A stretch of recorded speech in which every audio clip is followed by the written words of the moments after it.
இப்போ நீங்க வந்து கேப்ஜெமினில வந்து ஷார்ட் லிஸ்ட் ஆயிருக்கீங்க. அந்த இன்டர்வியூ ப்ராசஸ் எப்படி?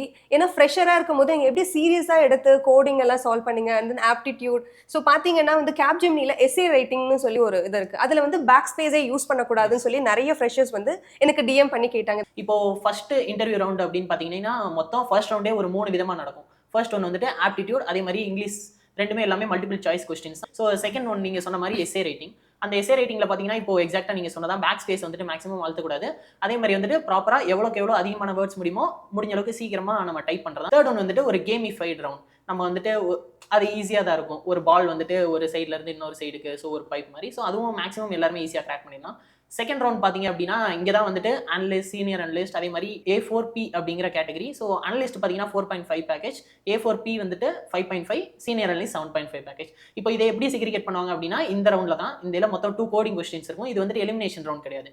ஃபர்ஸ்ட் கோடிங் கொஸ்டின் உங்களால சால்வ் பண்ண முடிஞ்சது அப்படின்னா, நீங்க 5.5 A4P பேக்கேஜ்க்கு எலிஜிபிள். இப்போ நீங்க 2 ப்ராப்ளமே அந்த ஒரு 40 மினிட்ஸ்ல சால்வ் பண்ண முடிஞ்சது அப்படின்னா வந்துட்டு சீனியர் அனலிஸ்ட் ரோல்ஸ்க்கு வந்துட்டு எலிஜிபிள். நெக்ஸ்ட் ரவுண்ட் வந்துட்டு அப்சல்யூட்டா ஹெச்ஆர் ரவுண்ட். இதுலயே வந்துட்டு டெக்னிக்கலும் ஃபோக்கஸ் பண்ணிட்டாங்க. அதுக்கப்புறம் வந்துட்டு ஜென்ரல் ஹெச்ஆர் ரவுண்டும் கிளியர் பண்ணிட்டாங்க.